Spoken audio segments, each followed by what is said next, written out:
Seit 2009 veröffentlicht das schwedische Autorenduo Alexandra und Alexander Ahndoril Krimis unter dem Synonym Lars Kepler. Die derzeit wohl populärsten Krimiautoren Schwedens nehmen auch in ihrem neuen Buch LAZARUS den Leser mit auf eine Reise in die tiefsten Abgründe der menschlichen Seele. Weit jenseits aller Vorstellungskraft.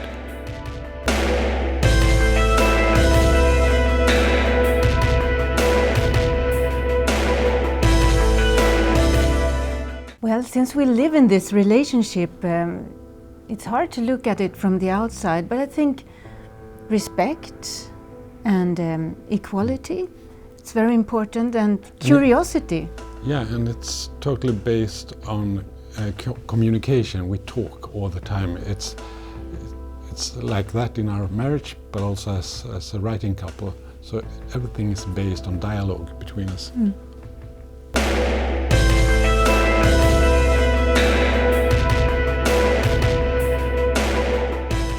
Of Alexander, it's the most important skill. I think he has this ability to create authority in a text. It's the text becomes believable and interesting. He has this weight that he puts in the text that always. I think he's the best author I know. Alexandra, she's so creative. She's like a stream, a river of ideas, and it's the best when we. I love it when we do the plot, because then you can have any idea and try it in your story, and that's something I love. But she's a great stylist and all that too. But I love this creative flow.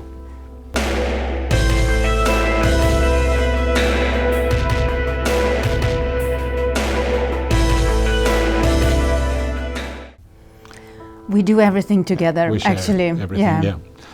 I think it's very important that Lars Kepler has a certain tone of voice, and we find that voice working together, changing text with each other, filling in gaps, and in the end, we don't know who wrote what. Our strength as a writer, as Lars Kepler, is the cooperation. We are two brains, two minds, souls, and when we merge these two sides, we become something very special, I think.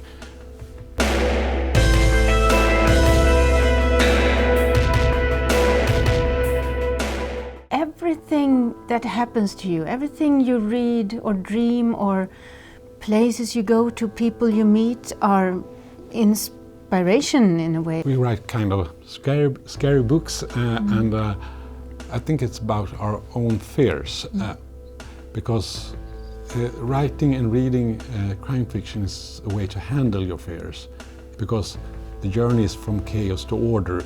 You always have this optimistic journey as a reader and writer. It starts with a mystery, a murderer, a killing, but it ends when you stop the killer and save the characters in books. So it's optimistic and some kind of happy endings. Yeah, you get the answers to your questions.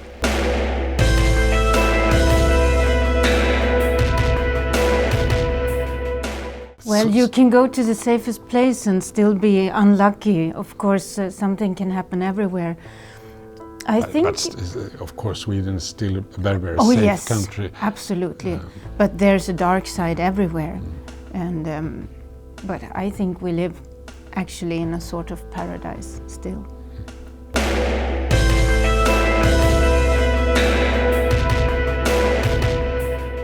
To have access to all your feelings, ideas, it's a connection with yourself, actually. Exactly. Because writing or expressing yourself is a way to communicate with your inner self, to understand yourself and your surroundings. So it's communication, basically.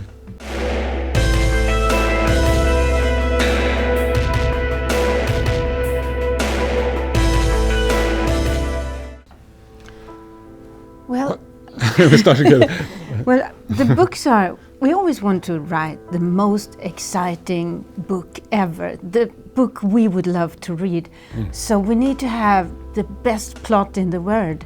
We can't just sit down and follow a flow. We have to start with a plot, with the twists and turns, and then we can start to write and follow the flow. Yeah, but it's like because it's quite complicated stories, and they must make sense. So it's a labyrinth, but when you reach the end, everything makes sense. You get your answers, and that's a long process.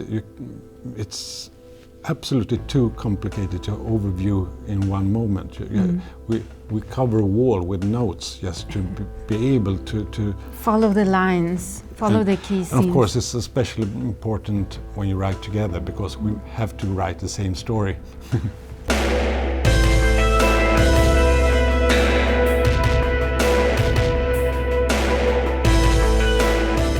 It's a little bit complicated. We know it's harder to write in present tense, but it gives you something too. It gives you an uncertainty, because the traditional police novel is retelling a case. This case happened 2 years ago, and that's not a thriller to us.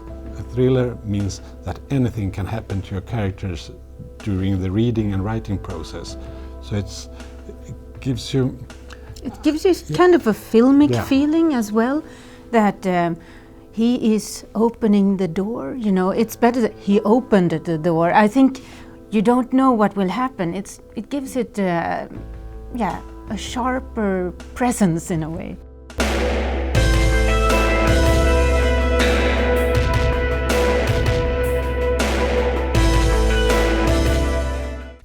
No, I don't think so. No, it's the best thing when you start. You have the plot, and we say it's time to go to the computers now, and then the magic starts. It's wonderful.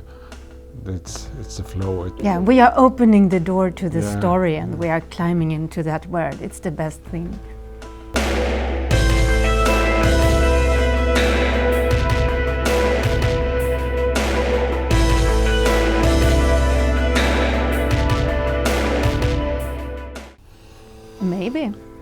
Maybe it has to do with the long darkness and the bad weather. The bad weather and the lack of population. There are no people living here, so we sit and stay in our homes and read books and tell each other scary stories. I think the darkness must do something to us. I think so, because when the winter comes, it's like you live in a dark box. It never gets, you never get daylight, and after a couple of months you feel like it's always night, and I think it affects us. On the other hand, we have a lot of light during the summertime, so but that affects us as well. Yeah, it's in another way.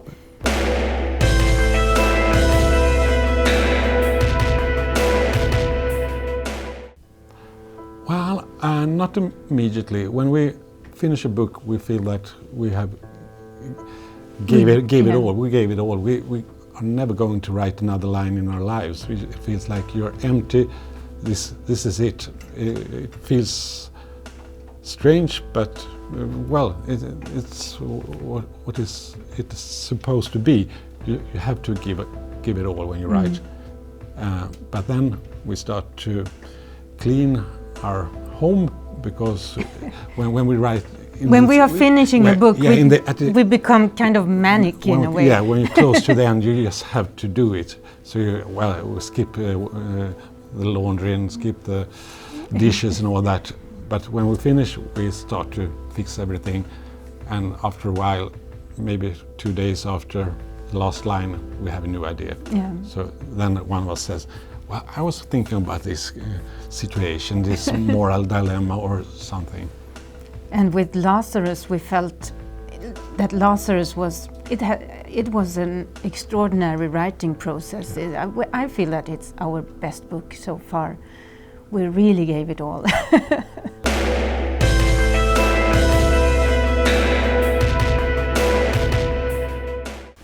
Well, we usually have new characters that we introduce for every book, but this time we could write only about Jonna Linna and Saga Bauer. Because they are their story. They are the center of the book, and everything that happens concerns them. So it was so good to come close to them, because we are really curious about them. They are still kind of enigmas to us, and this time we dived into their psychic. It's probably the darkest story we've written so far. It starts with a homicide in Oslo, actually, in Norway. And the neighbors have complained of a bad smell in the apartment. Yeah, and the police goes there with the landlord, and they open the door, and the apartment is a mess. And they go in, and when they reach the kitchen, they find a dead man, and he was beaten to death. Yeah, and he's rattening. He's in really bad shape. But when they see these kind of bloody handprints on the fridge, when they open the fridge, they find body parts from many people, frozen body parts, skeleton parts. So this killed man, he was a trophy collector and what do you say? A grave plunderer. Yeah. But among those frozen parts, they found a skull, and this skull is actually Jonna Linna's wife's skull. So she died many years ago, but this man in Oslo has her skull in his fridge, and this case leads in some way directly to Jonna. So that's the start of the story.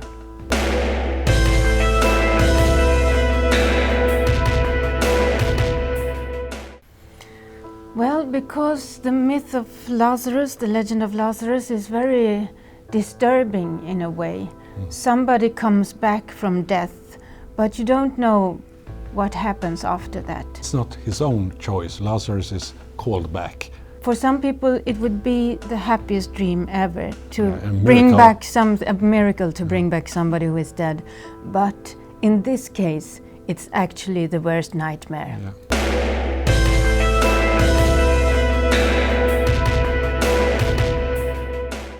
Well, Jonna starts to believe that.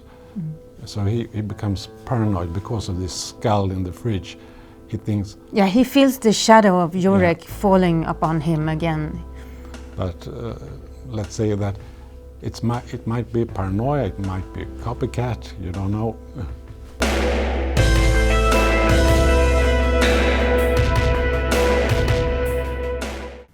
Jonna Linna, he's great. No, but Jonna is kind of an underdog because of his Finnish. He belongs to the Finnish minority here in Sweden, and they have always been kind of looked down upon. And his father was a police officer, but killed in line of duty when Jonna was 12, so he grew up without a father.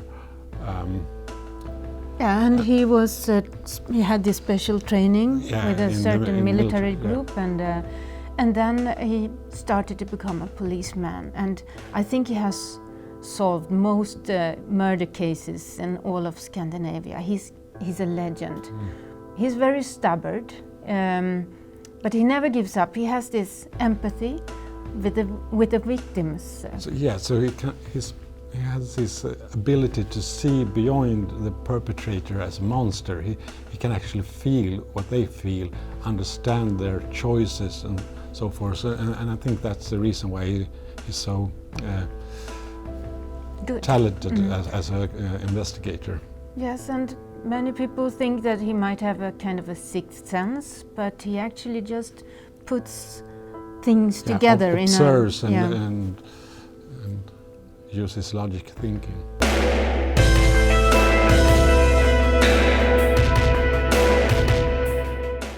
Well, I think he lost a lot in his life, and that made him kind of fearless. He has sacrificed so much. So actually he just fears Jurek Walter. It's his biggest fear. Because he has to protect his daughter, but when it comes to himself, he's not afraid to die, I think.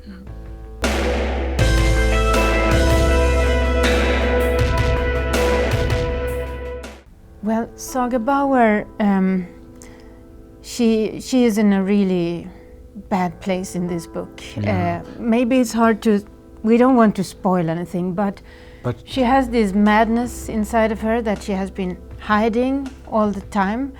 And Saga Bauer thinks that she can run from her past, that she can just forget about it. But in this book, everything happens to her. Yeah, and there's a threat in the book, and Saga makes one decision and Jonah another, and the book is all about the consequences of their first choices.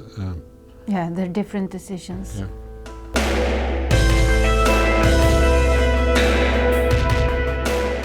Well, they are so present. It's like they live in Stockholm as well, but in a kind of a parallel Stockholm where our books take place. But no, I always think about them, and when we wrote Lazarus, I dreamt so much about Saga Bauer.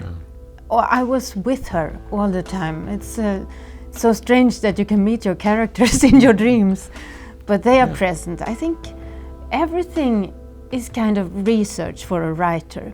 Everything, this room, you, everything we experience can come back suddenly. We live together with our characters. We meet them many hours every day, so it's of course they're present in our lives. We discuss them as if they were friends, or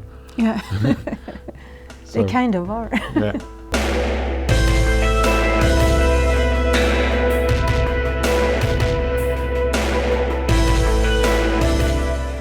It's hard to think about it like that. Of course it's fantastic. It's the meaning of writing is to have readers, that somebody like your book, communicate with the readers. The communication. But we never ever think about the success.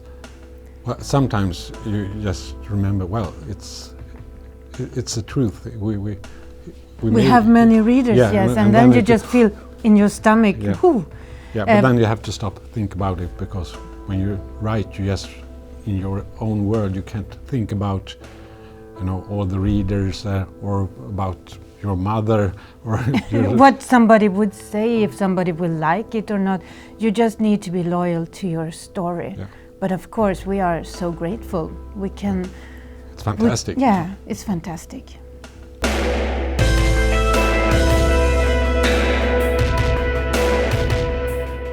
Well, well, it's too early to talk about.